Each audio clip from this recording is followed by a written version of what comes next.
Hey, everybody on Facebook. And we're live on YouTube, elsewhere too. Sorry, John, go ahead.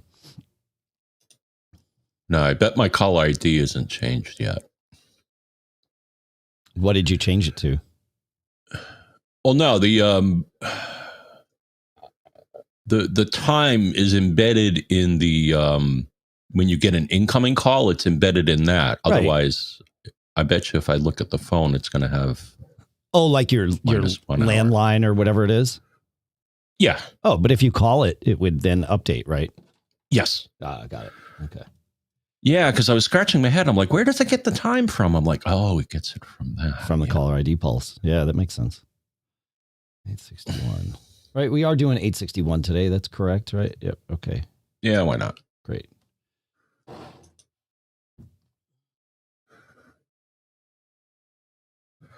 So yeah, I've been doing the Fairfield Beach tour. I know. That's great.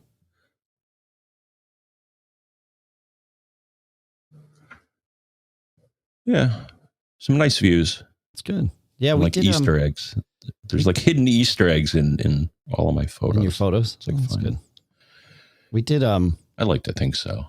We did this place near us. It's actually a brewery, but they have set up outdoor tables with fire pits. So we went for an early dinner there last night outside, which was really nice. It was the first time we've like eaten out in months. I mean, since the summer. Yeah, it was great. It was nice, and it was cool because they got the fire going and then just left us with a bunch of wood that we could just toss in the fire, which was pretty cool. Put another log on the fire. Yeah, it was nice. I woke up this morning and realized, install the updates now? No. Sure. No. Okay. Let's see. Can I share it to my story? I don't think I can. All right. Yes. There we go. Hey, Dave Ginsburg. Hey, Warren. Good talking to you this week, man.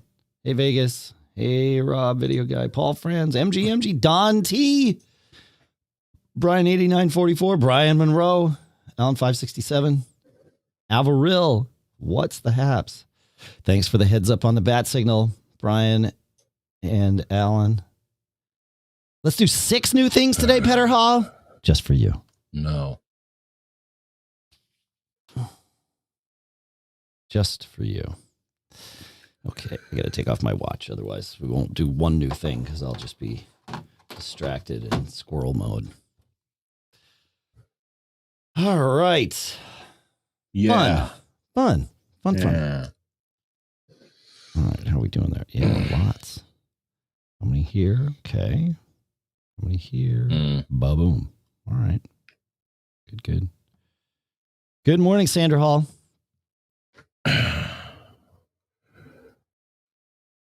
Okay. Everything's right. So I put a hub in my TV room there, or a switch. Oh, yeah. Nice. Cool. I don't know if it's actually more efficient, but it should feel more efficient. Well, there are less devices on Wi-Fi, so right. They still have to squeeze through the eero, but correct. But at least they're not. Chances are they were squeezing through the eero in both cases, right? Because if they were connecting locally to that eero and then pumped up, so they were double Wi-Fiing, whereas now it's single hop.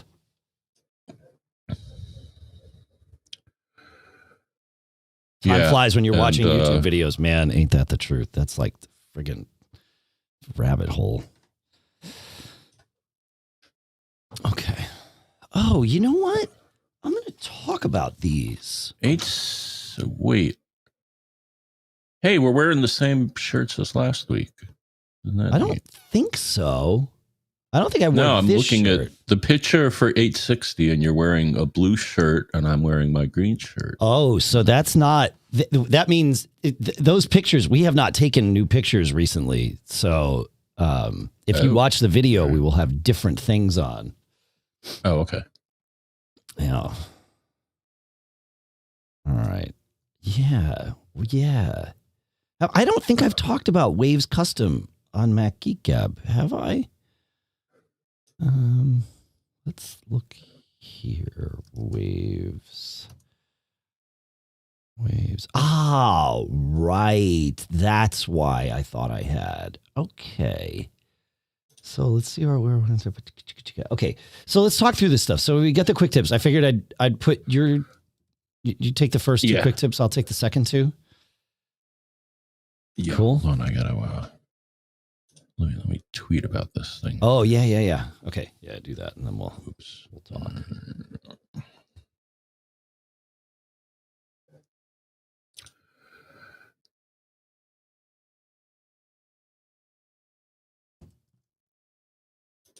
I'll do those. I'll do Everett, and after Everett, that. Okay.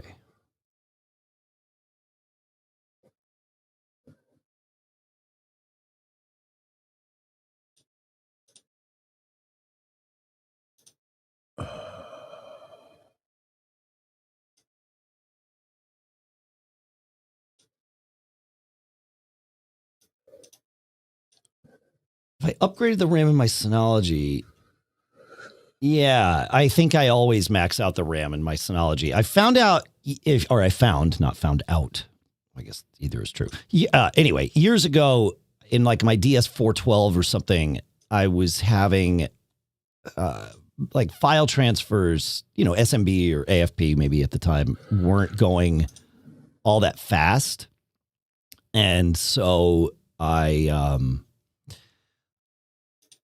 researched it and found out that adding RAM, like RAM constraints, could cause file sharing to not like operate at full network speeds. And so I doubled the RAM or whatever, upgraded the RAM in that DS412, and it was like, yep, there they are. So I would say, because I'm hearing you clicking and we heard your mute thing before, I wonder if your gain is just a little hot.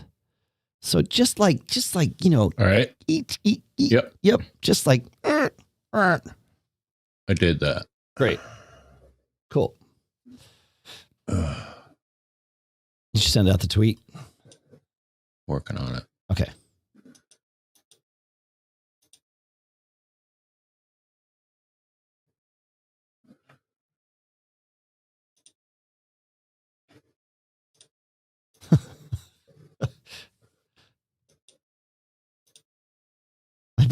I put this tweet. I'll put it in the chat room. I put that tweet out earlier this morning. It's fascinating. With 82 votes, it's like one person that's like, yeah, it's fine. Huh? I put out a tweet and I put a link to it in the thing, so you can go see the tweet, and then I think after you vote, you can see the results.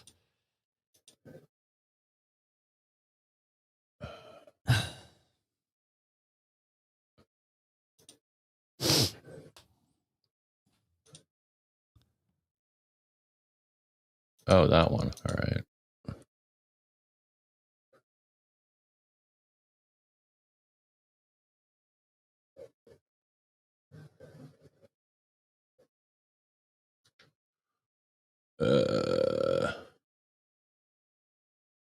I don't know. I'll have to think about it. Okay.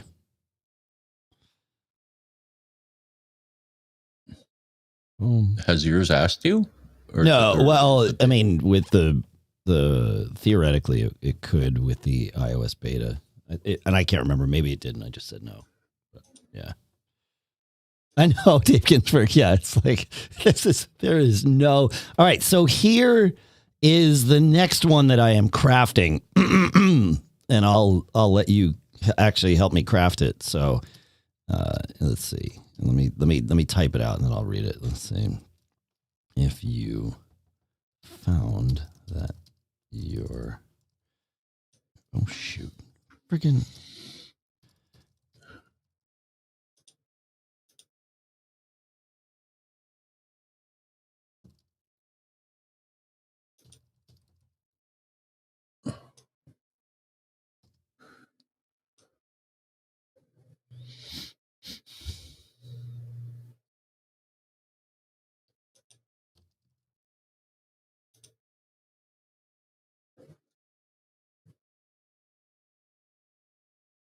Okay.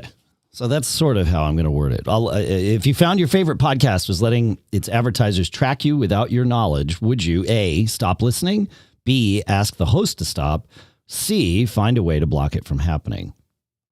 Uh-huh. So I'm curious. We are not letting our advertisers track you, as we've said, but just curious. Yeah, that's right. Happy Pi Day. Thanks, Dr. Dream.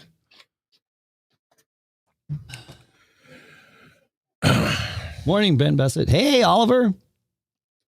Pi is a lie. It should be tau. Right? You know about this? How are you blocking it, Paul Franz and or Rob Video Guy?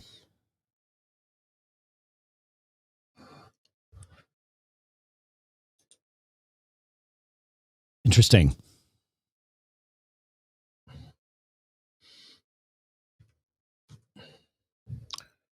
Aha. Yeah. Smart, Paul France. That's the answer. Has your Fingbox been acting up? No, not to my knowledge. Yeah, the last couple of nights, I see a whole slew of notifications. It's like, it's offline, it's online, it's offline, it's online. No, I have not seen that. So maybe you've got, but my internet is working. No, I think it may be a bug. No, I haven't seen anything of the sort. Let me look and see if I've got anything from a Fingbox in my notifications over the last few days. Oh, I mean, yes, but not that, like telling me that things are happening, like the alerts I'm supposed to get. But yeah, no. I mean, yes. So on Monday, I got my Fingbox is offline, and then 4 minutes later, Fingbox is back online. But that's right at the exact time that I have my router reboot in the middle of the night once a week. So right. It is reporting that correctly. Uh-huh. Anybody out there have Consolidated for their internet? I might ask during the show too. But they are actively stringing fiber in my neighborhood. So very excited about that. But, Comcast has been super reliable for us. So, all right, let's talk through this. Rhett? Yeah. All right. So we'll have you do those two quick tips. I will do those two quick tips. And then we will do, let's see, cool stuff found. And that'll be like 8:59. I think that was a follow-up on. So let's see. I don't know that we want to start with Everett. Maybe I'll start with that Xfinity voice. Then we'll do Everett. Then we'll do Musi.sh. Then we'll do Everett. And then I figure it's about that time that a whole lot more people are about to have access to booking their vaccine appointments if they choose to get the vaccine. And I think it's going to be a mad rush. So there's been a couple of articles with some great tips for wading through that mess. So we will share a couple of those things. Because we're nerds and we like to, Yeah. Are you able to? Well, I'll ask you offline. It's fine. Personal question. I think people of my age are eligible in the middle of. Oh, wait. That's what I'm saying. Now. That's kind of what that's why I asked. Yeah.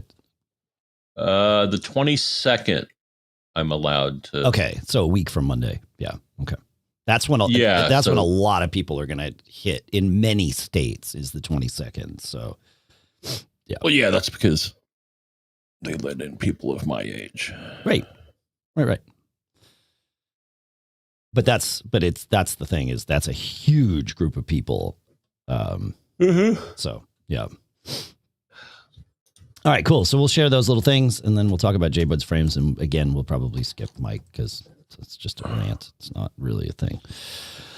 And then we only have one ad block today, so probably put it there depending on where we are on time. If quick tips take 15 minutes, then I'll put it there and get it out of the way. But otherwise, we'll do it after Cool Stuff Found. And then Cliff and Slau with their questions and follow-ups from 860. Yeah.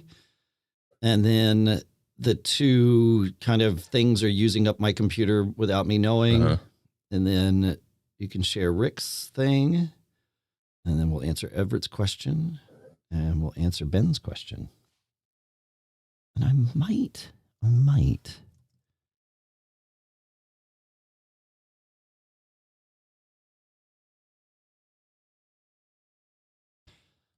Okay. Let's see. Waves, custom, earphones. Less than 150. Okay. Cool. Because that's a cool thing. All right. Let's, are we good? Oh, and then, sorry. And then, let's just see if we can find a way to fit in some of these geek challenges. Because I like there's some good ones there. So we'll see what we have. Okay. Where the frickin', why can't I see that thing? Man, it's so weird. I just can't see Evernote. It's bizarre. Okay. It's like I'm blind to it. I think it's because it's like, it just fades away now, that icon. I might need to change it. Maybe I'll customize the Evernote icon to be this like big green blob. Anyway, MGG current show. Sorry. Back at it, folks. Okay. Where are we? Safe songs. We will play a safe song. We'll be right back.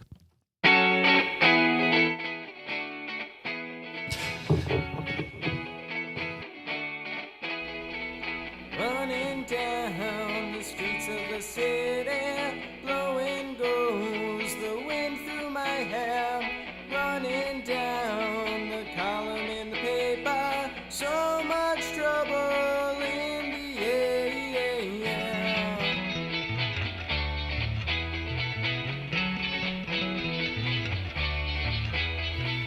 Running down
Yeah.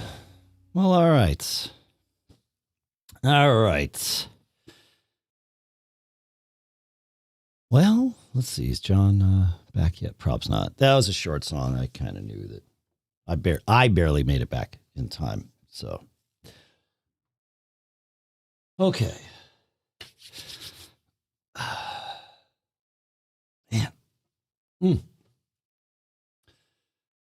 Let's see. Nice. That's good to know. Cool. Yeah, I'm curious about Consolidated's reliability. Patter Hall, yeah. That's the band called Go Figure. The reason I can play them is because that band started, existed, and finished before there was anything even remotely resembling streaming music. So I can play them without the various automated services shutting us down. And which is unfortunate because I can't play the songs for the bands that like I'm in today because they're on streaming services, and I'll get warnings that I played a song I'm not authorized to play, even though I literally can give away. I can play those. I have permission. They just don't know it. And I've been trying to figure out how to like give the Mac Geek Gab channel permission to play things from that are, assigned to like the Fling channel or whatever. But anyway, I can't. So yeah, so that's the band called Go Figure. And you hear a snippet of a Go Figure song at the beginning of every Mac Geek Gab episode. Ironically, it was a song that I knew I wanted to use for the theme song to the show when we started it, just because I liked musically it like has that great little beginning thing. And we used to open shows with it too. I mean, we kind of knew it at the time, but the interesting thing is that the name of the song is The Answer. So it kind of has double meaning, even though I picked it long before we knew that what the purpose of this show was going to be. So we did not know that we were going to be a question and answer show when we started. So anyway, yeah, interesting.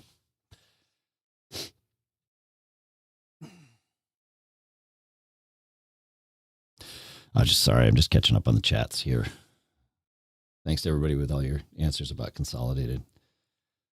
And congrats to everybody who has gotten their first and or second doses of the various vaccines in your various countries. That's awesome. Excellent. I don't know if the stream was on or not, but last night it was warm earlier this week, like 60s, maybe even 70s. But yesterday it was like in the 40s. It was fine. But this brewery near us serves food, full restaurant stuff. And they do these, they've set up a bunch of outdoor tables around fire pits.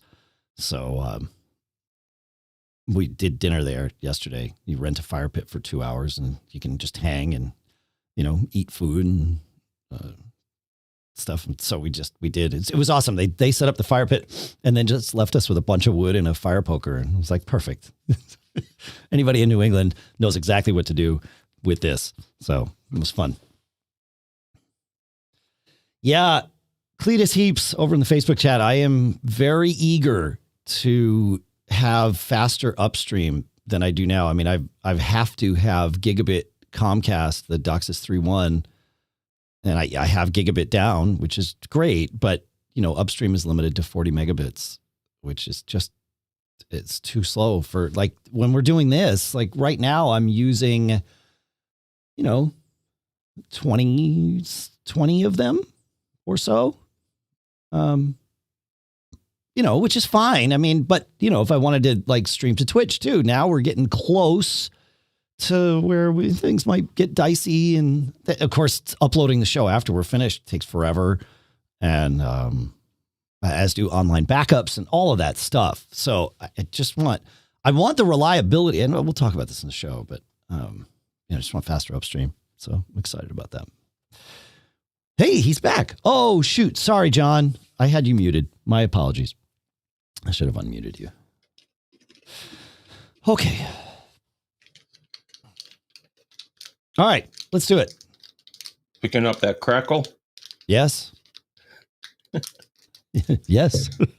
Let's put that away. Yeah, let's put that over there. Put the crackly toy away. Yeah. Let me get a bag of chips. Yeah, that sounds like a great idea. Mm-hmm. Get a bottle of kombucha ready too, and shake it up right now. And then in like 5 minutes, open it so we can all watch. That'd be fun. All right. Do I do this thing? I think I do. I think it is. No, it's me. I think it was you last week. Oh, it is? Yeah. Oh. I think.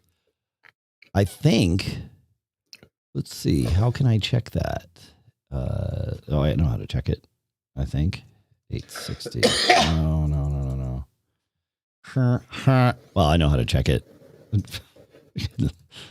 Go to the website. It'll tell me. Yeah, definitely was you. Okay. Mm-hmm. Okay. All right. 26. We're failing today. Okay. 26. Okay. Then let's do it. The Mac Observer's Mac Geek Gab 861 for Monday, the Ides of March 15th, 2021.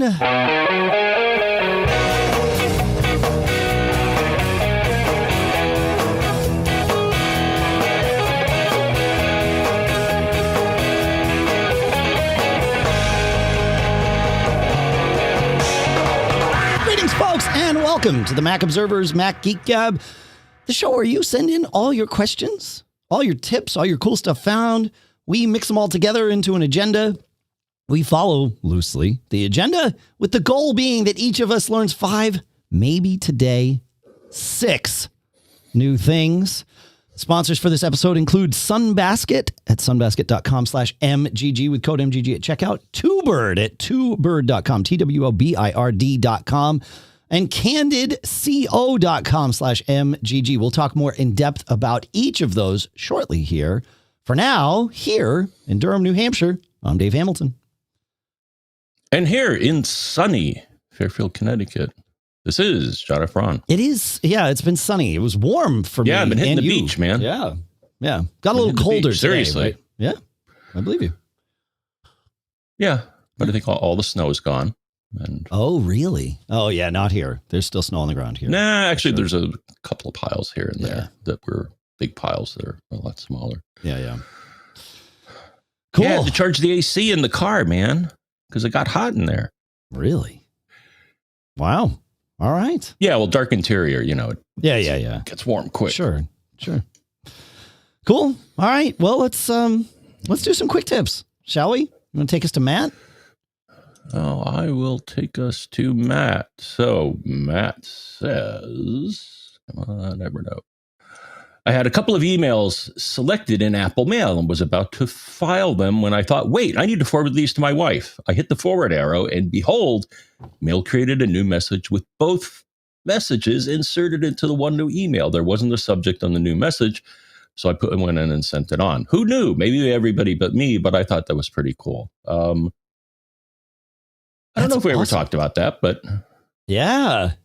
And I assume he means the forward button and not the forward arrow. It is the button. No, it's the forward button. The forward button with window. the arrow, right? Yeah, I think that's right. Yeah, Yes. yeah. That makes sense. Yeah. But then what occurred to me is that there's a couple of different things you can do, Dave. So this is just a general kind of OS wide tip. Yeah.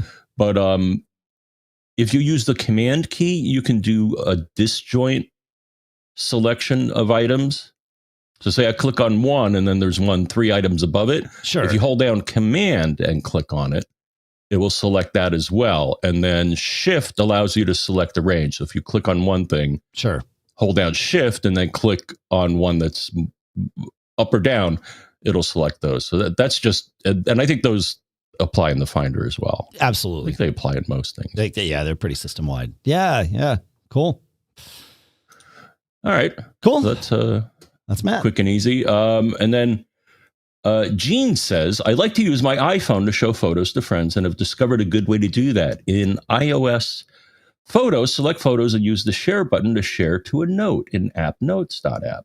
I can put several photos picked from the photos library into a note, well, because, notes support pictures now. Right. And then hand my iPhone to friends and allows me to pick non-contiguous photos and doesn't expose unwanted photos.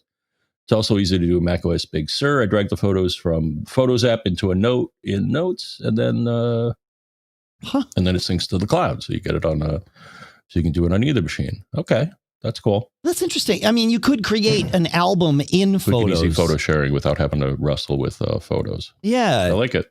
You could create an album in Photos to accomplish the same thing. Uh-oh. I'm not hearing you again. You're not here. I kind of had a feeling you weren't hearing me, John. So we'll wait for John to sync back up here. So all right, hold on. I don't hear you. I know, John. You're going to have to just resync. It's just how it's going to be. He's coming back. It's fine. Yeah, there you go. Okay. Welcome back, Mr. Braun. We know. We could hear you just fine. So what I was saying was you could create an album in Photos to do exactly the same thing. So I mean, like, I'm not sure where the notes, I mean, that's the beauty of these quick tips is, it's a different way of doing things. And so there you go. But yeah, cool. Thanks, Gene. Thanks, Matt. All right. Listener Bob points out that, he says, I bought a HomePod mini, which now is the only HomePod you can get. He says, and set it up today in my living room alongside my home theater and 4K Apple TV. I enjoyed listening to the HomePod. It has amazing sound for such a small device. This evening, I turned on my TV to watch a show on Netflix, and instead of the show audio coming out of my receiver and speakers, it came out of the HomePod. Apple TV menu navigation sounds came out of the speakers as usual, but audio of any movie or program I selected came out of the HomePod. I looked at every setting I could find in the Apple TV and HomePod settings in the Home app, but could not change that audio behavior. I even restarted the Apple TV and the HomePod. Bottom line, there is no apparent way to choose between Apple TV audio out via HDMI or via the HomePod. But he solved the problem. It says, I unplugged the HomePod from power and program audio now played through the home theater speakers as desired. And then I thought, he says, if I move the HomePod to a different room, Apple TV won't choose it as its audio output.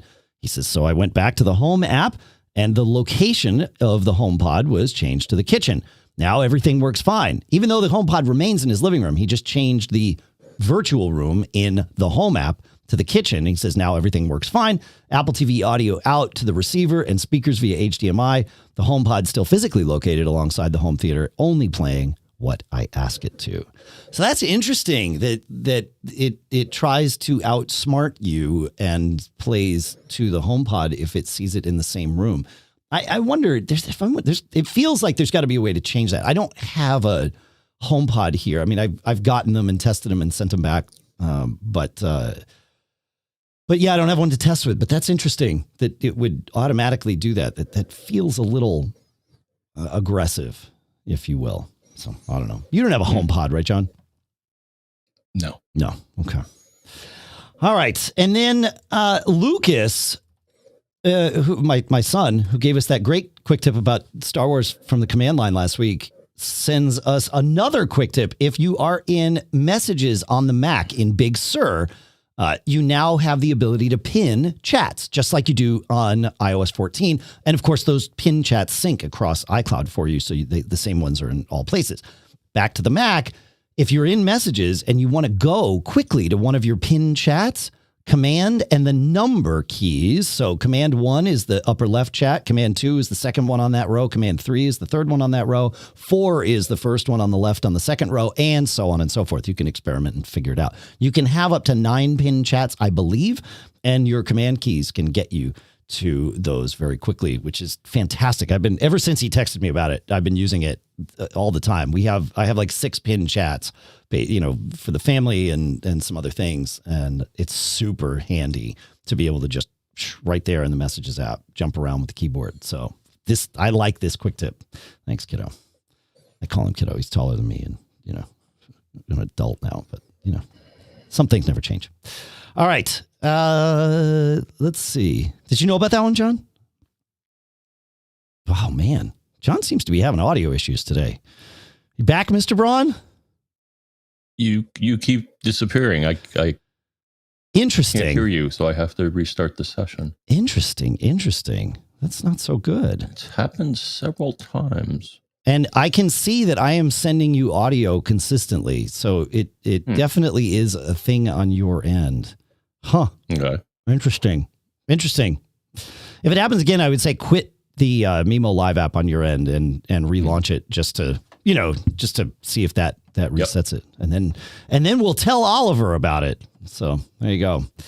Hey, Xfinity Mobile, Xfinity Voice, which is the service that you get with your, with your cable modem. So essentially the landline service has added the stir shaken robocall prevention protocol. And now if they can verify that someone's number is valid, it adds a V to the caller ID that comes in. So that when someone calls you, you can look, and if the V is after it, it has verified that this passed the stir shaken protocol, and that it's not a spoofed name or even spoofed number on the caller ID, which is pretty cool. So hopefully other services will start to do things like that too. I like that. It's pretty good. Mine puts the word spam ? Before ones that it thinks are suspect. Okay. And is it using stir shaken to do that, John? I don't know what algorithm they're using. Okay. Cool. Yeah, stir shaken is what's supposed to be an industry-wide sort of accepted protocol for identifying valid versus invalid, or verified versus unverified things. So hopefully everybody starts to really. I think there's something where they have to by a certain point in time, right? Or they have to at least divulge whether they are or not. I have a question for everyone. A brief question. So I am in a neighborhood where I can see the Consolidated trucks stringing their fiber, and they say that by May I can move to Consolidated fiber, which I think is fantastic. Because only for one reason, I get faster upstream. I'm right now with Comcast Gigabit. I'm limited to 40 megabit upstream. So fiber, I can go up to a gigabit, and being a podcaster, that's sort of a thing, but really good for all of us because fast backups. The thing is, Comcast Xfinity has been rock solid reliability wise for us here for 16 years. And I don't want to give up that reliability. And even their customer service has been fantastic. I really don't experience the things that it's clear some people do that lead them to hate Comcast. It just has not been a thing for me. We've actually really quite liked it.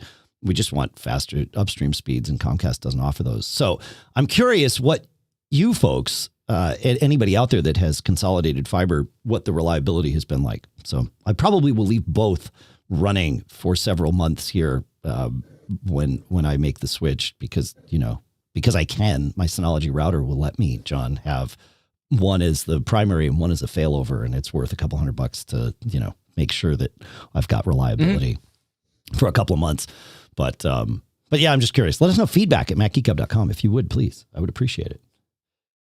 He said feedback at macgeekgab.com. I did say feedback at macgeekgab.com, and you can send in your questions and tips and cool stuff found to that too. You can also join the chat room at live.macgeekgab.com, which is where Alex shared the following cool stuff found, which is something called Musi.sh, MUSI.sh. It is the open source Apple Music web app. Now, it's cool. It authenticates using Apple's, built-in authentication, so that they're not like storing your passwords or anything like that. And you log in and you have this beautiful web interface that has all your playlists, and you can play your Apple Music and all of that great stuff. And that's awesome. And from a geeky standpoint, I love it. I'm not sure why it exists, though, because there's also music.apple.com, which is not open source, but turns out, is from Apple and is your, official Apple Music web app. So maybe this works in other browsers, but I thought Apple Music's web app worked in a variety of browsers too. But anyway, it's cool. So that's why we share. Thoughts on that, John, before we move on? I think I lost him again. This is not good. This is not good. All right, I'm gonna pause the show here and see what we can find. Mr. Braun.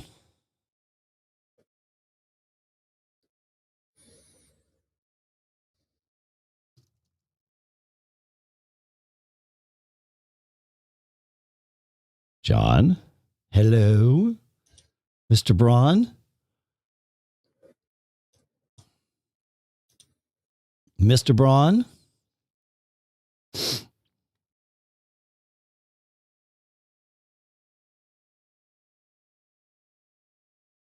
You still here, Oliver? If you are,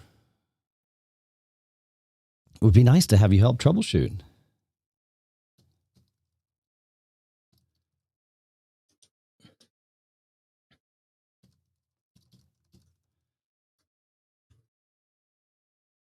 Hey, are you back? Mm-hmm. Okay. So I'm assuming you've quit and relaunched Mimo Live, yeah? Mm-hmm. Interesting. Huh.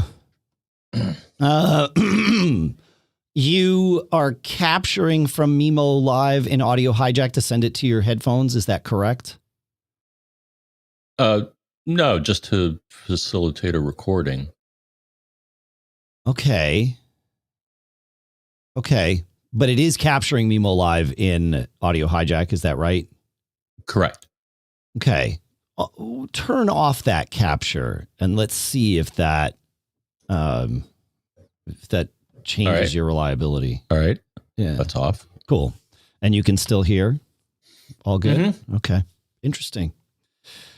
Strange. And do you, if you go to, your Mimo call connection, do you get to see incoming and outgoing, audio streams? Because I can see what I'm sending to you, and I can see your IP address. Outgoing. I see outgoing. But you don't get incoming. I see the, bars bounce around. Okay. In the window that has both of us. Yeah. When you talk, the bars move. Okay. And when you stop hearing me, do the bars stop moving? I will. Okay. Pay attention to that next time it happens, which I'm sure it will, but it may not. Actually, one thing that was happening that all of a sudden I'm like, that shouldn't be that. It was running a time machine backup, and I'm like, no. I schedule those for 3 a.m, and it always does them at 3 a.m. So I don't know why it didn't complete the last one. Right. Well, 3 a.m. came by surprise today. So, yeah. Right. We went from 1:59 to 3. Mm-hmm. I don't know if that was what it was, but that's interesting that time, because that would make sense, because it is all about buffers, right? And so if those buffers get full, all right, hang on. Let's bring everybody back in. Mm-hmm. All right, John is back. So this has been interesting, and one interesting thing about this issue that's happening to you, John, is you just pointed out that you have you noticed that Time Machine was trying to back up while we were doing the show, despite scheduling it not to, of course. So that could be the cause for this. Is when Time Machine backs up, is it just backing up your internal drive? Is it backing up externals as well? No, just the internal SSD. Just the internal SSD. Yeah, because there is. I don't know if computer engineers still use the term interrupts, but that is definitely a thing, or at least that concept still exists in some way. And if the audio buffers needed to get the sound from the app to you get reset, that would don't get full or don't get filled, that can cause what you're hearing, which is, of course, the resulting nothingness. All right, well, let's hope this doesn't continue. Let's hope stopping the Time Machine backup solved the problem. All right. Everett has a cool stuff found from the most recent episode. So hopefully you hear this too, John. Hello, John and Dave. I just wanted to bring up a program called OBS, the Open Broadcast System. It is a great program for streaming out to any RTMP destination. The reason that I am bringing it to your attention today is because you had a listener request a way to record webinars. One of the lesser known features of OBS, or less mentioned features, as it is a button that is right below the Go Live button or the Start Stream button, you can now record straight to your hard drive in whatever format, bit rate, or resolution you feel comfortable with. You can also set it to record, let's say, the meeting audio on your right track, and then you can set your personal mic to the left track, giving you more flexibility down the road. At my current workplace, we have a dedicated computer that uses the email simply record at insert company domain here. We have it pre-set up for RingCentral, Google Meets, and a couple other software-based meeting platforms. When we want to record a session, we simply send the invitation to recordings@companyname.com. From there, we simply remote desktop into the machine and start the recording when the meeting starts. If you are doing it from your personal machine that you also are in the meeting with, be sure to add your personal microphone to OBS. So that way your audio is recorded along with the audio from Zoom or your platform of choice. Makes sense. I think I have taken enough of your time. So have a great day and don't get caught. That's great. And thank you for all that you do. Well, you're welcome. And that's great. Thank you, Everett. That's I like it. This is that's pretty good. Pretty good. To use OBS to grab all that stuff. Because that's I mean, it's built to be efficient to do that for sure. Yeah. Very cool. All right. So the next thing I have on Cool Stuff Found, we are entering a period here, especially in the United States, but probably nationwide or probably worldwide, where the COVID vaccines are about to open, the ability to book COVID vaccine appointments, I should say, is about to open up to a whole lot more people. And if you've been through this or helped someone go through this, you know that the systems that they use kind of remind you, or at least remind me, of using Ticketmaster, but not Ticketmaster as of, 2020 or 2019, which was a fairly well-oiled machine. Much as we like to complain about it, it works way better than it used to, where it would just time out and, you'd have tickets and they would go away. So all of these systems that are used for booking the COVID vaccines are brand new and really haven't been road tested and just got, rolled out because that's how it worked. And they are not as well oiled as a Ticketmaster machine. In fact, I had a thought the other day, like, why didn't they just leverage Ticketmaster to do this? And there's probably plenty of good reasons for that. But, they know how to do these kinds of things. Anyway, those floodgates are about to open for a lot more people. And we're geeks. We like to use technology to help us make sure that we're not missing the opportunity to book our appointments. So there was a great piece in the Wall Street Journal that Joanna Stern did. It's a video where she interviewed a guy who had gone through a bunch of this stuff. And then she also wrote it up as a text version. So I'll put links to both of those in there. And near as I can tell, these are not behind the Wall Street Journal's paywall, which is great. But they mentioned two great tools. There's a bunch of great tips in there, but they mentioned two tools. One is extension for Chrome and therefore also for Microsoft Edge called Page Refresh, which automatically refreshes a page for you in your browser. So you don't have to keep hitting, refresh or, whatever your favorite keystroke of choice is to do that, which can be super handy. And then there's also a service called Visual Ping. It's not free, but it will refresh a page for you. That's actually kind of cool. You have it sort of load the page into its window. and then you draw which section of the page you want it to monitor for changes. And then it will refresh in the background for you. And then it will tell you when, that section of that particular web page has refreshed, and then you can go and do your thing. So there's some great stuff there. It is going to be a frustrating thing because there's going to be a lot of people getting in and doing this. And so using technology to assist us can be a good thing. There's a website or a service, I guess it's a website called TurboVax, which was written by a programmer in New York State to find available appointments in New York State. I guess every state's different, and that's the thing. But I guess there's, hundreds of different websites, some with the state, some with, individual pharmacy locations, not just chains. And so there could be plenty of appointments available. And if you don't, there is no one place to look for them. So this TurboVax thing that he created helps people find available appointments nearby.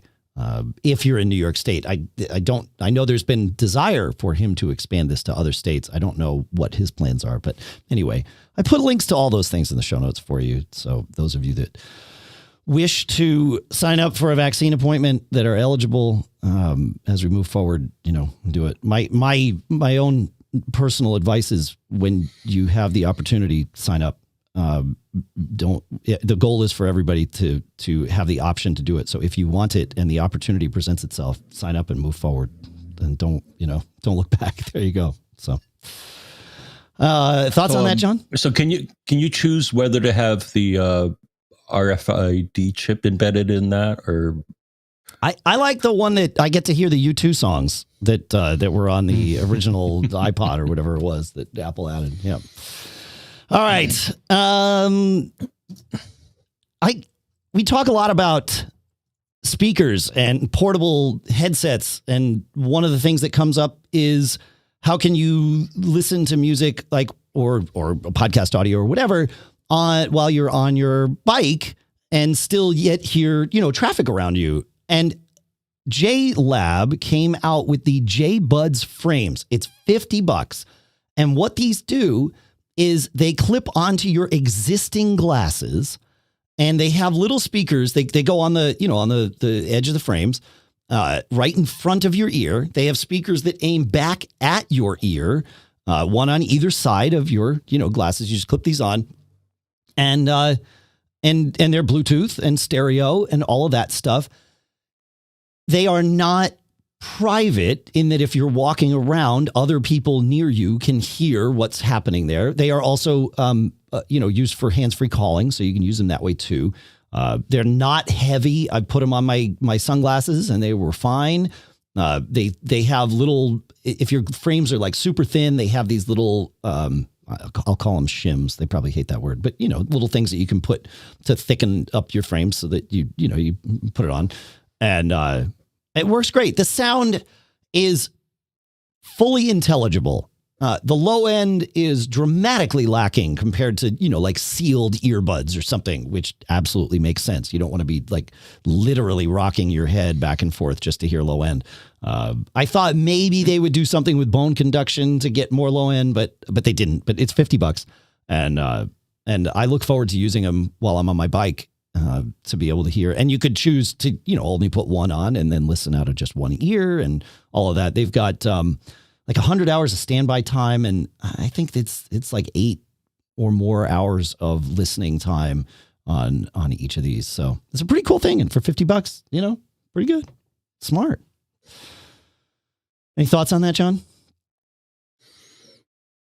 No, I guess it's. I think that's always a challenge with, especially a very tiny physics speaker, is how I mean, you need volume, or you need surface to generate lower tones, correct, right? Yes, this is why the speaker exactly. Now, could they do something, or I'm sure some people, you could do something digitally, right?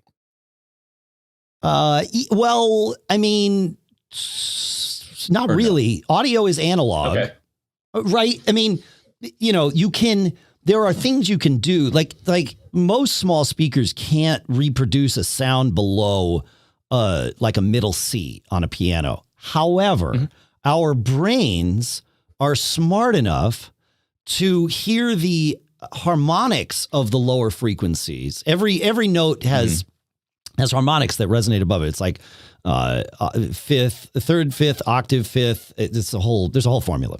But our brains. So if you hear a note, if like the an A2 or something is played that a tiny little like 2-inch speaker can't reproduce, the harmonics of that will be reproduced by the speaker, and your brain will backfill and hear that lower note. Now, you won't feel it, obviously. You're not moving air at that frequency, but your brain will fill in those notes, which is fascinating to me, how the mind works in those ways. Cool. But, yeah. So, yeah. Should teach a class on this. Maybe we kind of do this show. So I'm already teaching a class this semester at UNH, and it's fun, but it's a lot of work, so I told my class, I said, it's really different. I said, I either speak on my podcast or I go to user groups or conferences or whatever. I said, or, I do, talk to the staff or whatever. I said, it's a very different experience talking to people that are fans or employees of mine versus people who are, on, just paying to be there as a college student. I said, the level of built-in engagement is lower. So, but we have fun with the class. It's good. We're producing a podcast series, which is going to be a blast. So, yeah.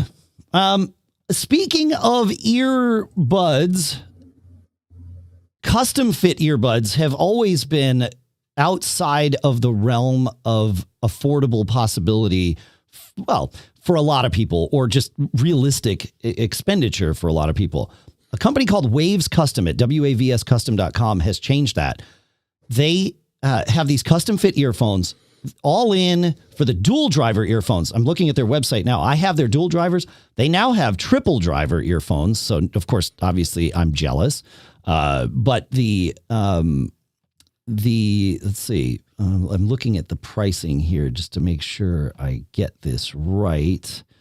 Okay, so the dual drivers are less than $150. The triple drivers are $300, but the dual drivers sound great. That's what I have. So for $144 all in, you get custom fit earphones with 2 drivers in each ear, and they sound good. Like they really do. The way they do it, John, is arguably even cooler, because instead of having to go to an audiologist to get my ears scanned, molds poured into my ear and all that stuff, I used the Face ID camera on my iPhone to scan my ears. They had this app that you could use, and of course it's doing 3D modeling. That's what it's doing for your Face ID. And, I just kind of held it up to my ears, and then, they had like sent me a way to download the app so that they would get access to my scans, obviously. And then they just made them and sent them to me. It's fascinating. And they, it's pretty cool. They for those of you watching on video, I'll hold it up here. But the ones I got are blue. You can see the outside is all custom fit to my outer ear. And then the part that goes in my ear canal actually uses a seal. I have a comply tip on there, but or what I'll call a universal seal. I have a comply tip on there on this one. And then I've got just a silicone tip on the other one. And that way, it's hard to scan your inner ear with your iPhone and do it accurately. And this really gets a good seal. and you can change the tip out to get it right. And I share this advice all the time, and I will share it again because we're talking about it. Your ears are not symmetrical. Most likely, most people's ears are not symmetrical. And that means regardless of brand of headphones, if you are using, tips, different size tips to fit your ear, don't expect both ears to be the same. Your ears will very likely require different size tips to get the same fit.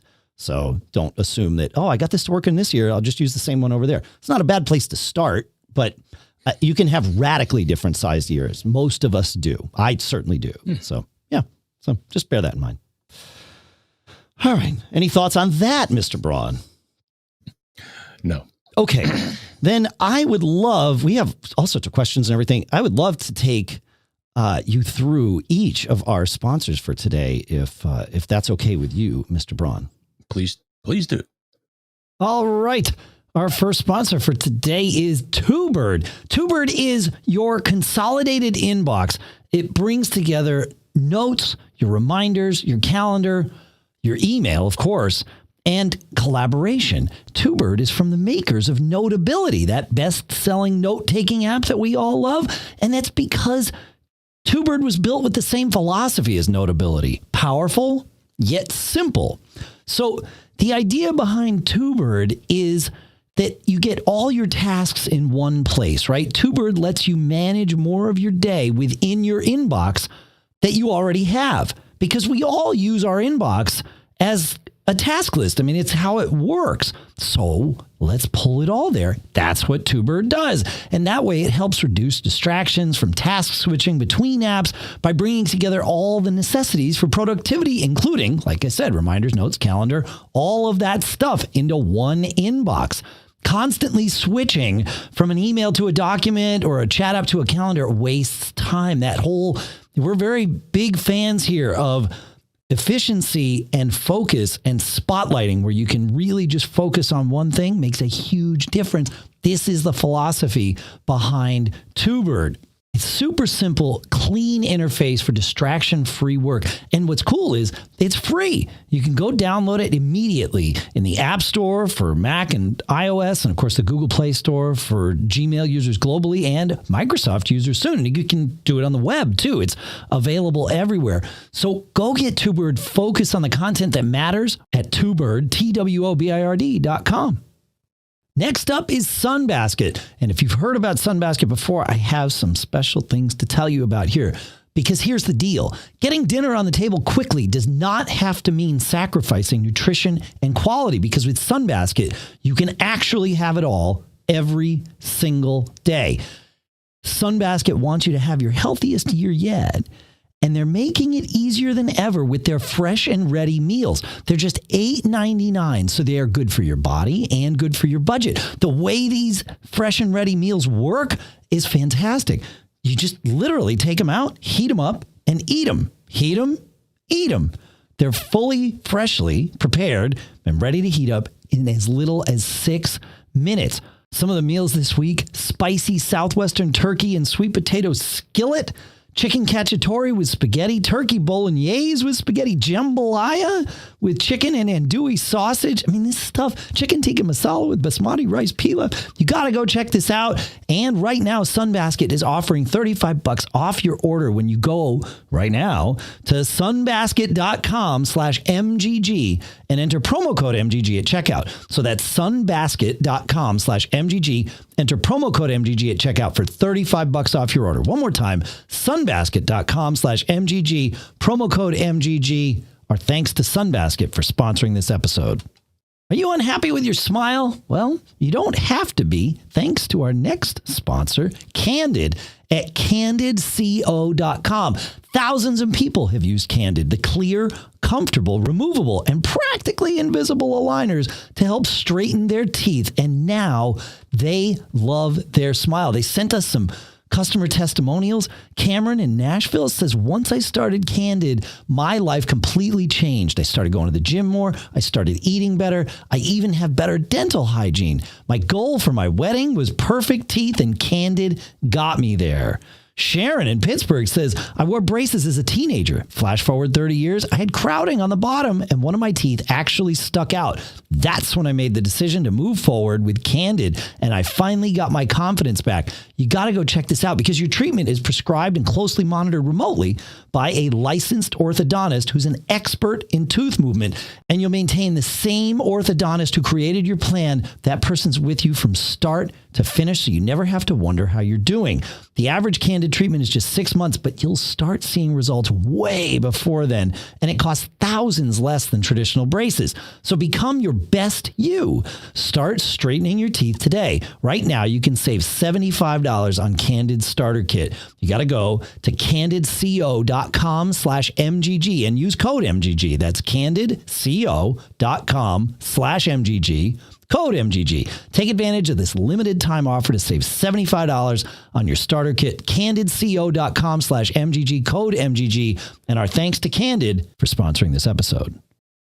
All right, John.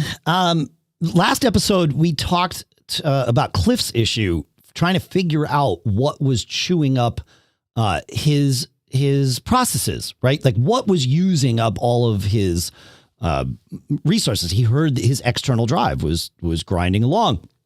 And so we told him to check with LSOF, and you can listen back to how we did that. And he says, after playing with all of this and taking a look, it appears that almost all of the open files are related to photos. Any ideas on how to curb photos background business? Is it all the indexing and photo recognition? Or do I just not worry about it and buy an external SSD? So, I mean, obviously, if you can afford an external SSD, that is a better option because it's quieter and faster and all of that good stuff. But those can get expensive, especially when they are, being used for the big stuff. In fact, a lot of times we'll use, the SSD for our boot drives and things like that, and then just put the big stuff like photos and music libraries off onto an external rotational because it's less expensive. But all hope is not lost. You can go get AppTamer from St. Clairsoft, the people that make Default Folder, and that can be used to wrangle photos and its indexing processes so that when they are in the background and you are doing things in the foreground, it will not just take up all of your resources. You might still hear the drive going, so I'm not sure. It's really built for the CPU to wrangle it, but AppTamer might be the thing to help you here. And if it's not, maybe it'll help you with something else. We've been fans of AppTamer for a long time here, just to do exactly that. So that like when we're podcasting, we don't have, for example, Time Machine taking over. I'm guessing you're not running AppTamer, John. And that's probably, part of what, what happened there. So yeah, AppTamer can be great, especially when you're doing things that are limiting your or need to use lots of your resources and you don't want the background stuff taking over. Seems like sometimes my computer is more busy using itself than I am able to use it. And it's like, can't I be first in line and then you do your stuff in the background? Sometimes yes, sometimes no. Thoughts on that, John, or time for Slough? Come on, man. This is a 6-core i7. That should be able to handle anything. Mm-hmm. Yeah, but it's not always just the CPU, right? I mean, there's one bus. Oh, I know it. Yeah. Yeah, it could be. It could be. Yes, you're absolutely correct. Yeah. All right. Slough, a little follow up here. So Slough, who, I remember we had a drink with him once. Yeah. Remember that? Right before it. Yeah. When we could see other people or get together with other people is perhaps a better way of saying that. Yeah. Mm-hmm. Yeah. Anyways, just listening to 860 and heard the remark about Onyx not being accessible for blind users.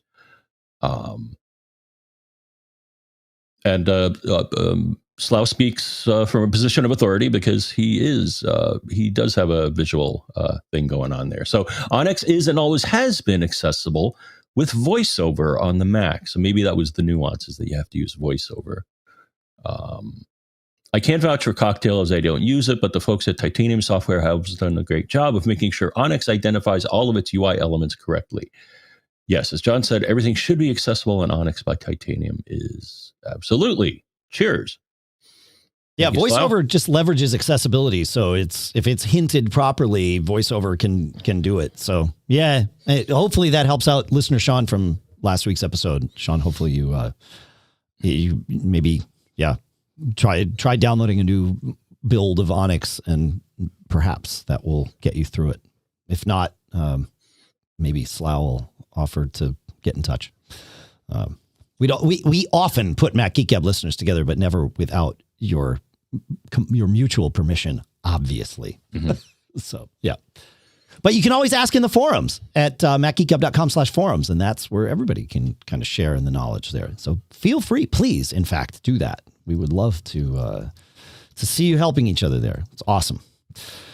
All right. Let's see. Let's go to Christopher on the subject of using up our computers and things happening. Christopher has a question. He says, my new setup is a new M1 MacBook Pro with 8 gigs of RAM and a 256 gig SSD connected to a 43-inch monitor. And he says he sent us several screenshots of notifications that he's receiving from Clean My Mac, telling him that he has heavy memory usage. And looking at iStat menus, it shows that his free memory is down, below in the hundreds of megabytes range. And then he uses iStat he uses Clean My Mac to free up RAM, and then he'll have, gigabytes available. He says, so my question is, should I return this and opt for the 16 gig or stay with the 8 gig and stop worrying about it? Well, so regarding RAM, I am beginning to think that this is a Big Sur thing and that there's not any specific problem with the M1 with regards to RAM. My 32 gig Intel iMac down in the office is now, and this is new, is now routinely running at less than 100 megabytes free. And I can feel it. I know when it gets there, things get a little bit jumpy, moving from window to window. And then I look at iStat and it's like, oh yeah, you got 60 megabytes free of RAM. And a lot of it is in the, what do they call it? The inactive scenario, right? Where it's like caching things essentially. But there's something about Big Sur that has changed this, because I never had this experience, at least not routine. I would have it, but it wasn't a regular thing. Now I know 11.2.3 reports to have fixed a WebKit related memory leak. And I did install 11.2.3 on Friday morning, and it was, it's hard to say. I've used it for half a day. So to say whether it's better or not is, I can't yet, but, certainly do that, update to 11.2.3, see if things get better.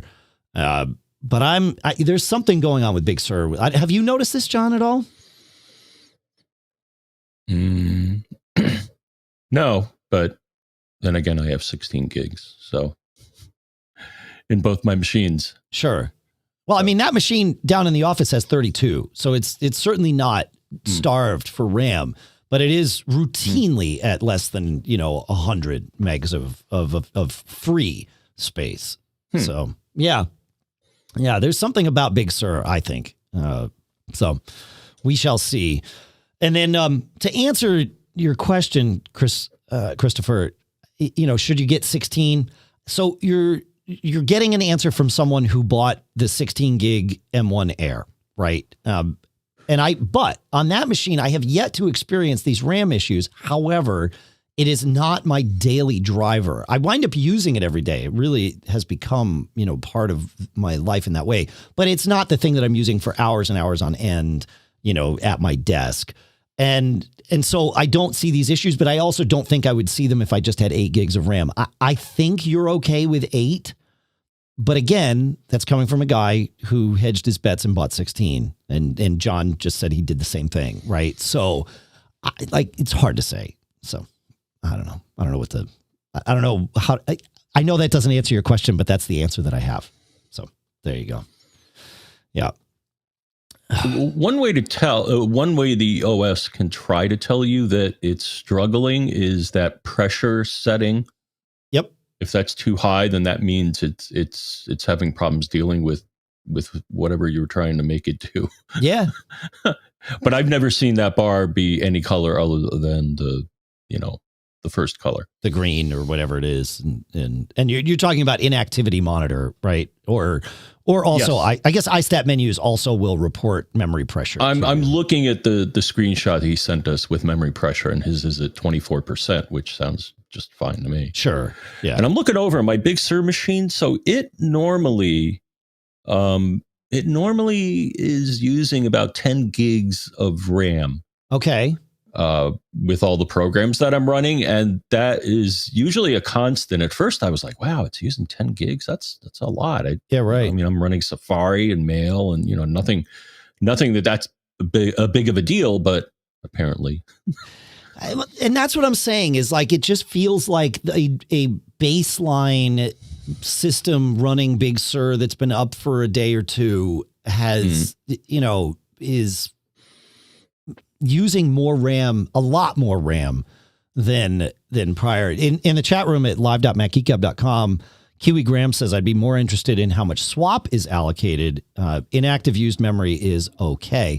And I agree with that to a degree. It is certainly, swap is a good indication that the system has decided it needs to start using disk space to do things. And on mine, I'm seeing, somewhere between 1 and 2 gigs of swap used downstairs, which isn't out of the ordinary. It rarely does it jump up to like 6 gigs of swap used, but it is, at this free level of like 50 megs, which is just super low for me. Like this machine here in the studio right now also has 32 gigs. Maybe it has 40 gigs actually. But anyway, I've got 12 gigs of free memory right now. So like that feels like a good thing. And I'm running obviously lots of things. I'm recording a podcast. I'm streaming this. We're doing the video. I have Logic running as my mixer. Like there's a lot going on and I've got 12 gigs of memory. Now, of course, I reboot every week before we do the show so that I have free RAM. I'm curious, how much free RAM do you have right now, John? Let's see. On both machines, about 5 gigs. Okay. 10 used, 5 or 10 used and 5 free. Okay. There you go. And is that free counting inactive in the free? I know iStat menus by default counts inactive RAM as free RAM, and I turn that off. I count free RAM as free RAM and inactive as inactive. So I'm just curious if you're, are we comparing apples to apples, so to speak? Yeah, it's reporting free. Okay. Cool. All right. Well, there we go. Listener David has a question. He says, I used to have just a 2012 MacBook Air with 4 users, mom, dad, daughter 1, and daughter 2. In 2017, dad purchases a MacBook Pro and uses Migration Assistant to set his MacBook Pro, still with mom and daughter's accounts. Okay, great. Then daughters 1 and daughters 1 and 2 get MacBook Pros for college. Mom continues to use the 2012 Air that is now showing its age. Last Friday, dad purchases an M1 MacBook Air. Nice guy dad is giving mom his 2017 MacBook Pro. Great. Here's what we want to do. Number 1, we want to clean up that MacBook Pro, dropping both daughters' accounts and migrate mom's information from the old Air to the MacBook Pro. Number 2, we want to migrate dad's accounts from the MacBook Pro to the M1 Air. And number 3, both current laptops back up via Time Machine to a Synology. Okay, great. Sounds good. What's the best path forward with the MacBooks, and what should we do with the Synology? So this sounds like a fun little project. My thoughts are pretty straightforward with this. I would take the MacBook Pro because that's the one. Well, the first thing I would do is reformat the Air if it has anything on it, but it probably came formatted fresh from the factory, so you're probably good there. And then slurp in your data first from the MacBook Pro to the MacBook Air with Migration Assistant, and do that. And then reformat the MacBook Pro and use Migration Assistant on it to slurp in mom's data from the old Air. And I really think that that's going to be your easiest path. How would I use the Synology in this scenario? Well, I would probably use Carbon Copy Cloner to make a one-time clone to a disk image on the Synology of each, the MacBook Air, the old Air that you're going to do away with, and the Pro before you reformat it, just in case there's something one of your daughters needs or something that your wife needs that doesn't get migrated over. But so I would do that first, obviously, because can't do it after you reformat. Well, you could, but it wouldn't be as valuable. And so I would migrate those over. And yeah, I'd rely on Migration Assistant for this. I mean, you could do it manually, but I think you're going to be okay with Migration Assistant on this one. I don't know. What do you think, John?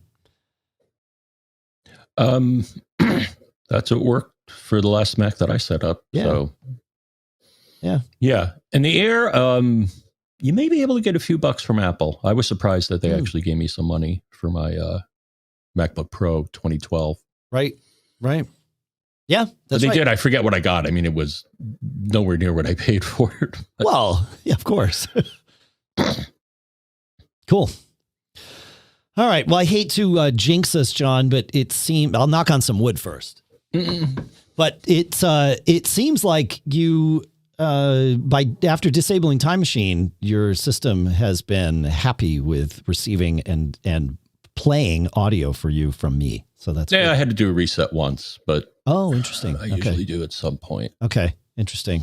Yeah. All right. So it's a resources thing. That's interesting. We'll have to report that to Oliver and the folks at Boinks to see if they can help you troubleshoot that. All right. You want to take us to Rick? Rick's got a quick one here. Nice tip in 854 regarding IoT devices not connecting to 5 gigahertz networks. I had this problem with a Shark robot vacuum. Turned off the 5 gigahertz radio, and then it worked. Turned 5 gigahertz on after setup, and that works again too. So he just wants to thank us for pointing it out because it shouldn't be that way, but it is. Yeah. So just a quick recap on that is some devices, the setup process, so the software that's on your phone to set them up, try to connect them to the exact same radio that your phone is connected to. And if the IoT device, in his case, a Shark robot vacuum, only supports 2.4 gigahertz, but your phone is connected to 5, then that setup will fail for obvious reasons. And the trick is to turn off the 5 gigahertz radios in your router temporarily or in your mesh temporarily so that your phone's on 2.4, then it can share that data with the robot vacuum. Everything's fine. And then your phone can go back to 5 because it's already shared the data with the vacuum and everything's good. So that's the trick there. So I'm glad that worked, Rick. Thanks for sharing that. All right. Everett has a Bluetooth issue to share. So another audio comment from Everett. Hello, John and Dave. Hello I just again. wanted to share my experience so far with Bluetooth 5 in my Mac Mini. Currently, I have the THX Panda headphones. Lovely pair of wireless headphones if you haven't checked them out already. But I have been having this issue when using the headphones and AirPods, either one interchangeably, and my Bluetooth trackpad and my Bluetooth keyboard, both Apple. The Bluetooth module will randomly crash and freeze in the point that I have to go up to that Bluetooth menu and reset it, or wait 2 minutes and then turn off and on each Bluetooth device to get it to reconnect. As you can probably imagine, this is very annoying. But the source of the issue seems to be any USB hub that is USB 3 capable. Whenever I use a USB 3 hub specifically, it makes my Bluetooth devices act funky. Or if I have my trackpad unplugged from the wired connection, it will make my Bluetooth devices act flaky as well. So currently, my fix for Bluetooth flakiness on the Mac Mini is a USB 2.0 hub to run anything that isn't USB 3 necessary, like my UPS, my Stream Decks to make my calls a little more enjoyable with some sound effects, and Thanks for any that. other non-speed necessary devices. The other thing that seems to be working just fine is a USB-C to USB-A adapter. It must be 1-to-1. If it's a USB-C to USB Mini, it acts flaky again. Just thought I would share my experience and wonder if you had any input about the flaky devices. Until next time. Goodbye. Having fun with the Stream Deck. That's great, Everett. So the USB 3, as we mentioned recently, but also for many years, USB 3 will interfere with 2.4 gigahertz connections, and that often means Wi-Fi, but Bluetooth also runs at 2.4 gigahertz, and so it doesn't surprise me that you're having this issue. As far as solving it, you've mitigated it very well by using a Bluetooth or a USB 2 hub for the things that don't matter, right? That would be USB 2 anyway. Proximity is certainly related to this. The further away you can get those USB 3 devices from the Bluetooth antennas on your Mac, the better. So try moving it from one side of your Mac to the other, depending on which kind of Mac you have. Sometimes it's got antennas on both sides. Sometimes it's one side. Sometimes it's the bottom. Sometimes it's the top. It really depends. So, moving things around and shielding can also solve this problem, right? I mean, proximity creates distance. Shielding creates distance without actually creating space.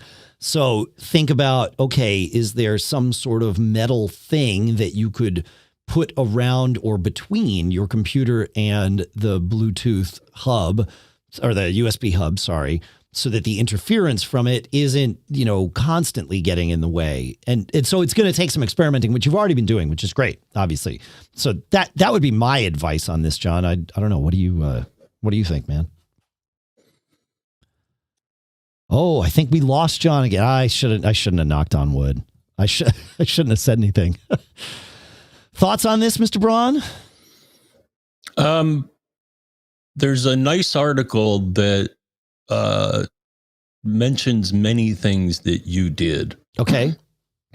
Resolve Wi-Fi and Bluetooth issues caused by wireless interference. It's from our friends at Apple. And so some of the things that he had already done, they suggest in here, like get as many things as possible off of 2.4, which it sounds like he did in a sense, and that he segmented certain devices or right. And they mention other things, bring things closer to, and they even go through interference sources or how different materials, which ones are more likely to cause you grief. Right. Like, for example, the top is metal because antennas are made out of metal, and RF goes to antennas. So right. No, so it's interesting. Apple's list is sort of backwards from what we would recommend in Ev's scenario, because you want to create interference between your USB 3 devices and your Bluetooth devices. So using metal there is a good thing because it's going to create that interference, whereas wood, glass, and, like a lot of plastics, not so much. So, yeah. But you could build a Faraday cage around your USB hub. That'd be fun. I don't know. Why not? Yeah. So put it next to your Van de Graaff generator, right? That's right. Yes. Yeah. If you put a Van de Graaff generator inside the Faraday cage with the USB hub, did we break through the space-time continuum? I'm not sure. It'd be fun anyway. All right. Let's see. You want to take us? We've had some geek challenges come in, John. You want to take us to Scott, my friend? Oh, all right. Right? Why not? Let's see what happens here. Let's see what we get. Let's see what we get.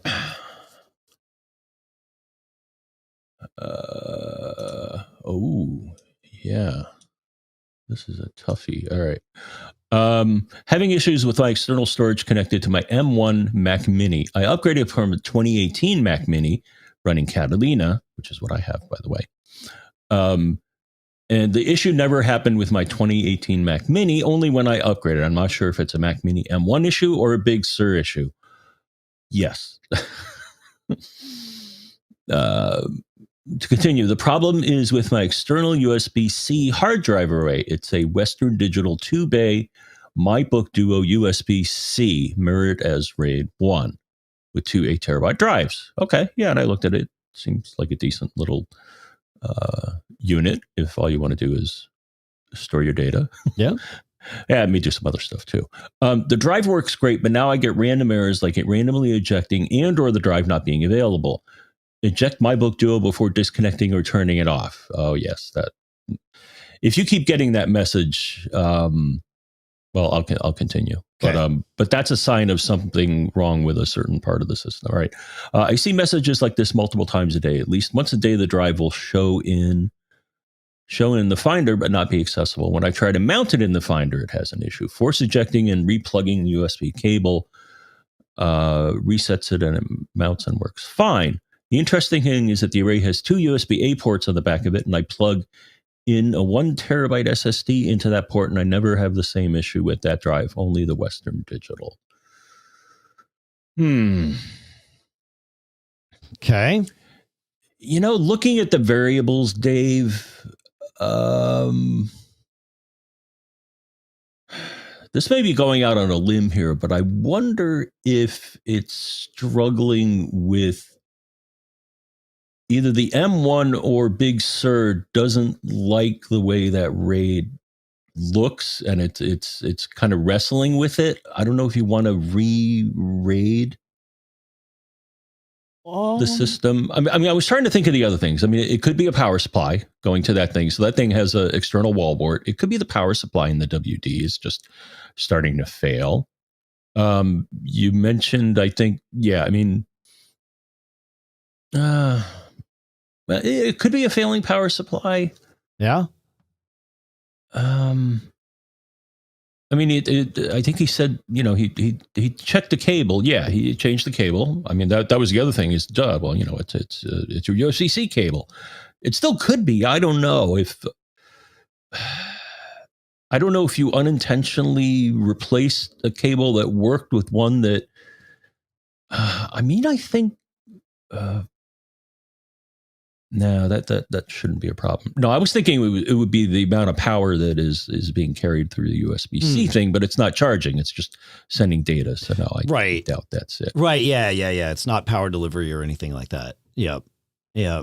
Now, he said he uninstalled the WD Utilities software and reinstalled, but yeah, he didn't say that he rebuilt the array. So those reading the WD website about the what's this called, the MyBook Duo, it is, as they say, RAID 0 ready out of the box, and then you can use their utility to reconfigure it for RAID 0, RAID 1, or just break it into 2 drives that are exposed to the system, essentially, you know, JBOD style, and then you do whatever you want with your Mac, which I suppose you could then, you know, use like soft RAID or macOS's built-in rating for that. And that would be interesting. So, and he says he's got it. Which way does he have it?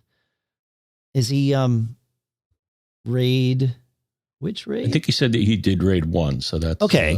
Okay. But that's going to be inside. If he did it using their utility, that's going to be hardware RAID 1. Right. So it's reporting to the Mac that it is 1 volume. Right. And the Mac doesn't know that there's this RAID on the other side of it. Similar to like a Drobo or something. Right. It's like, here's a volume. You don't you worry your pretty little head about what happens inside the box here. Right. So that's kind of how this is here. So it's not macOS that cares about this RAID. The only way macOS would see the RAID is if macOS created it and after he put it into like independent drives as JBOD or whatever, which he could do. That would be another way to do this. But I would lean more toward power supply like you on this. I think that's probably what's going on. But, you know, Geek Challenge, if anybody's seen this and actually knows or has solved it, let us know. Feedback at macgeekgab.com. We'd love to hear from you. You touched on this, and so I'm going to circle back to a question that we had skipped earlier, which was about that whole disk not ejected properly error. Sandra had written in and said, I have a problem that I'm trying to solve. Every day I get to my computer and there are 3 external disks, Superman, Time Machine, Robin, all saying, eject this properly before disconnecting or turning it off. And she's got, in her scenario, John, she's got things. One of the drives is a Drobo, and then the other one is a Western Digital drive. And I think one is another, I'm not sure what the brand is. A couple of them are plugged directly into her Mac, and a couple of them are plugged into a USB hub.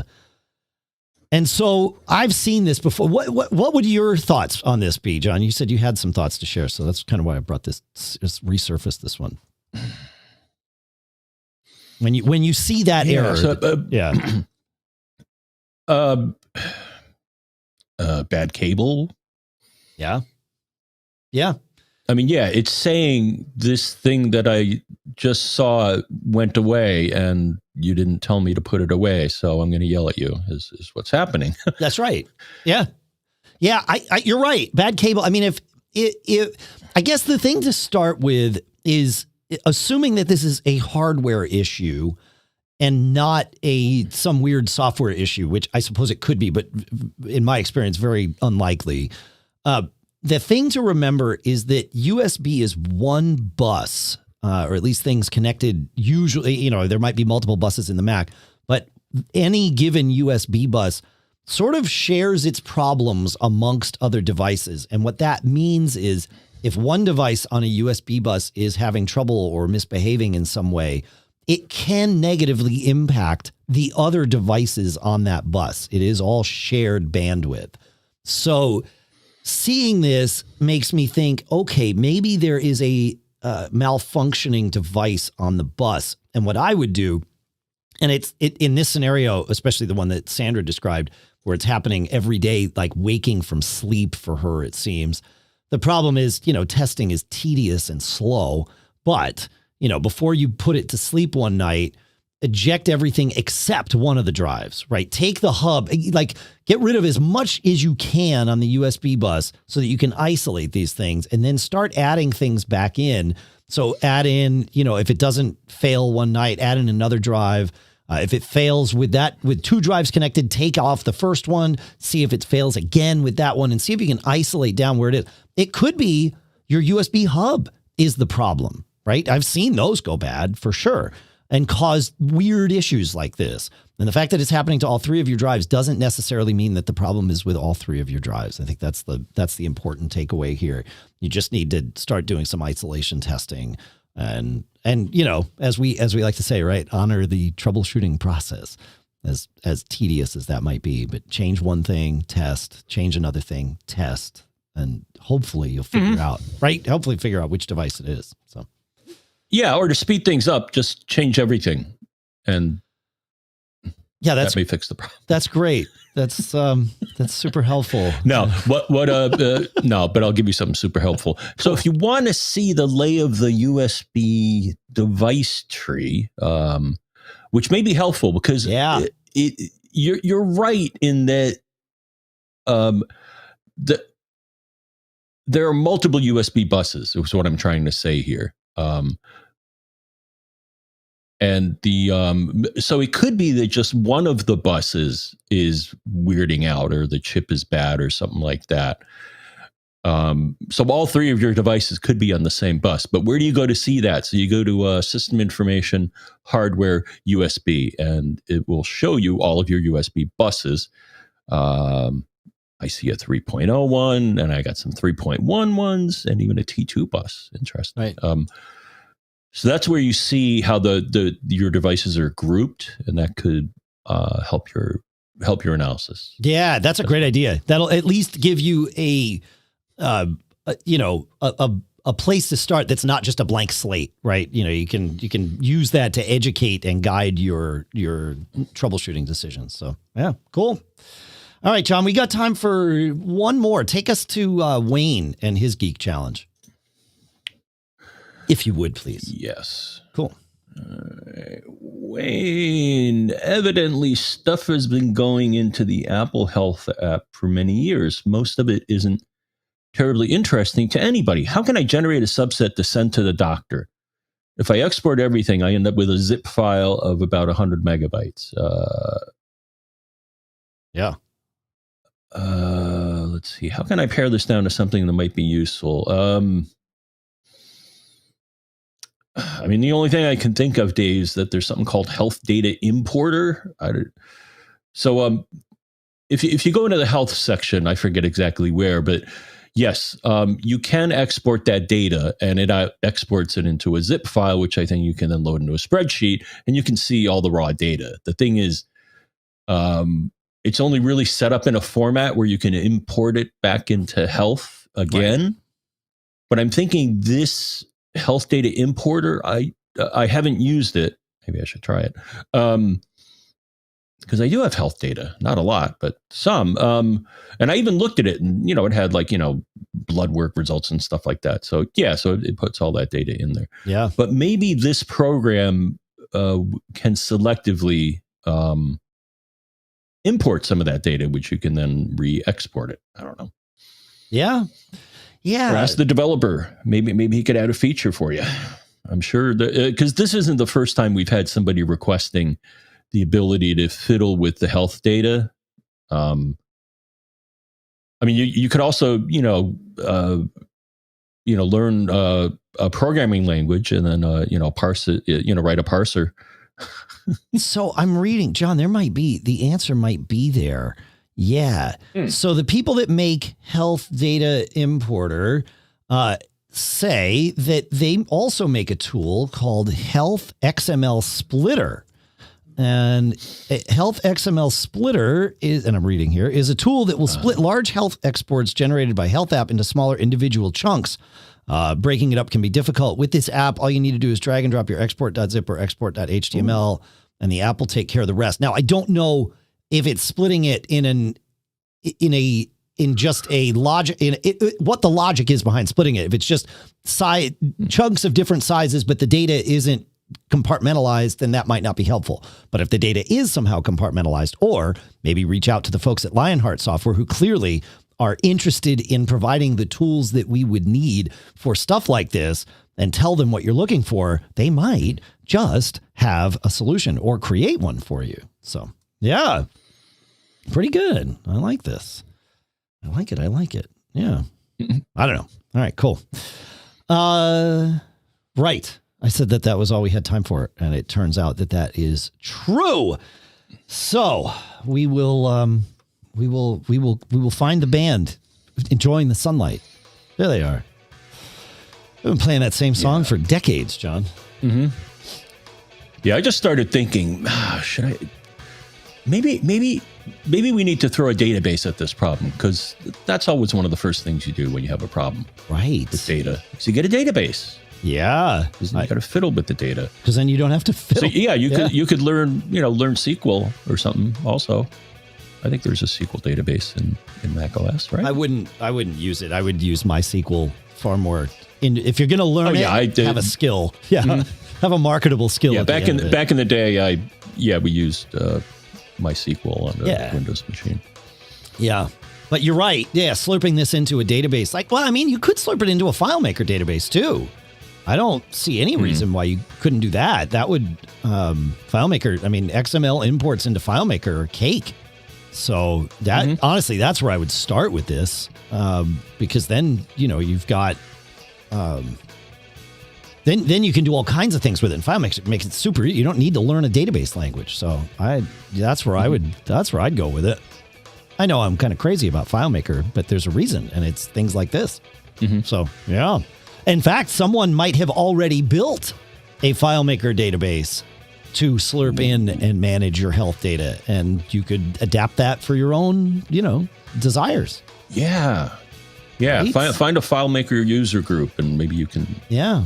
It really is straightforward. Like, if you're someone who would consider heading down the path of learning MySQL to pull this in, FileMaker will not, FileMaker will be so much easier than that. You won't have any trouble with it.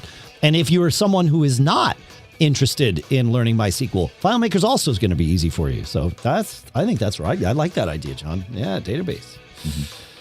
Cool.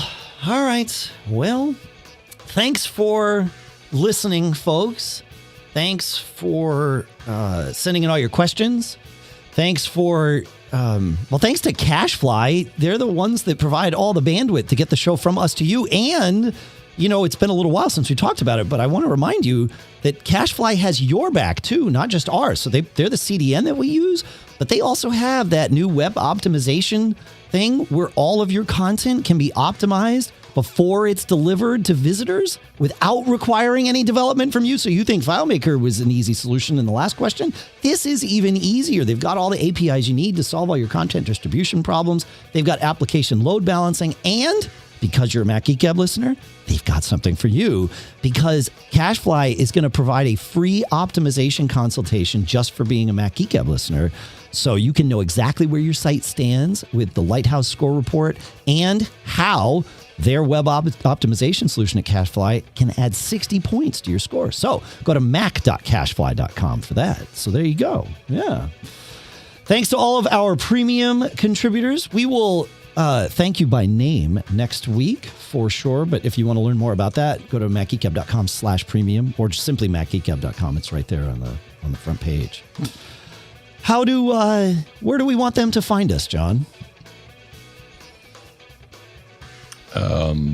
Did we mention feedback at macgeekgab.com? Oh, yeah. I think we mentioned it's feedback at macgeekgab.com several times, but it never hurts. Yeah. We said we were going to go for 6 things today, not just 5. So I think that means we can talk about feedback at macgeekgab.com more than the prescribed 3.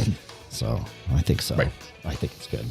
Sweet. All right. Well, thanks for hanging out with us, folks. Thanks for listening. Thanks for everything. And we'll see you next week. Make sure to check out our sponsors too. You know, we had sunbasket.com/MGG, candidco.com/MGG, Twobird.com. One inbox for all your tasks. It's actually pretty cool what they built there. All right. Yeah. Tell your favorite friend about the show. John, what else should they tell their favorite friend? Don't get caught. Made on a Mac.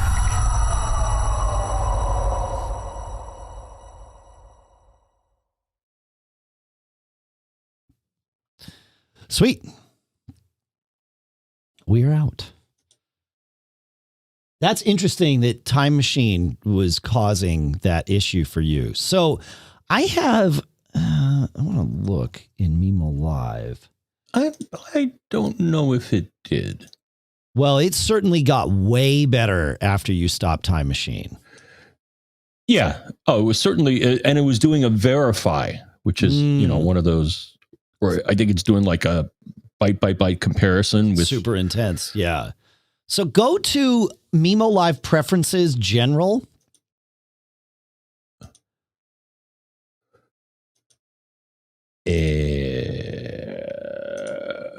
Mimo Live Preferences General. Yeah. What is Buffer your audio size? Yeah. 512. Huh. Interesting. I think you had me set. I think it defaults to less. It does. You Yeah. had me set that once. Yeah. Interesting. Huh. All right. Well, do you know Oliver well enough to reach out to him, or do you want me to introduce you?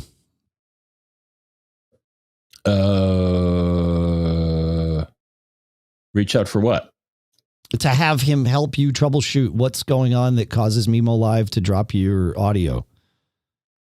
Oh, okay. Because, Oliver's the one at Boinks that helps develop Mimo Live. Uh-huh. Okay. So you want me to you don't know him? I mean, I just don't know how well you know Oliver. Oh, okay. I don't think I've ever communicated with him no problem. Or met him. I know you've met him. He's been at like every Macworld Expo that we've ever been to. All right. Yeah. He's a good guy. What's his Oliver? Well, don't say his email out loud here, please. No. Oliver Bradenbach. Full name. Yeah, BRIED or EID. I can't remember. And I don't think he's still on the thing, right? Oliver, you're not here still? No. Okay. Oliver Breedenbach of Blink Software. Correct. All right. There he is. Yeah, he looks.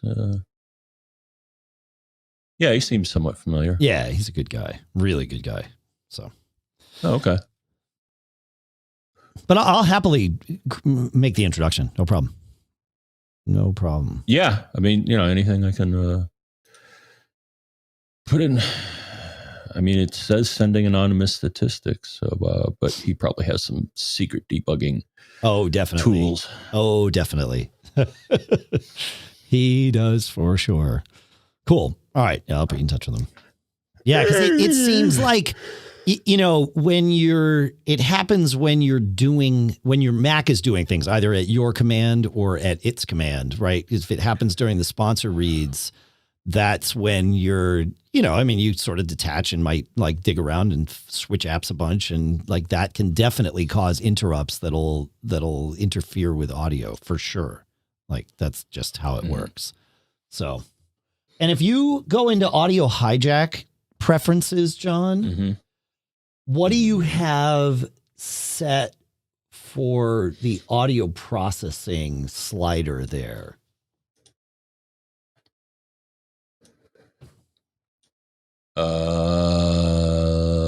Lower latency. Okay, slide that up to the middle and see if when you talk to me, the latency is a problem for you. Hello. Hello. Hello. Hello. Hello. How are you? I'm good. Read me something. Are you hearing an echo of yourself or a delay of yourself? Is that what I'm hearing? No, I'm not. Okay, good. All right. So leaving that up one, it's all using the same core audio, right? So, buying yourself a little more room there could be helpful. All right. So, okay. Yeah. All right. Okay. Where are we here on time? Great. Fun. I guess I need to thanks Kiwi Graham. Thanks for hanging out with us, Kiwi Graham. That's late, man. Yeah. And so autocorrect is and my not turned off in the app Petter Hall. It's that autocorrect is not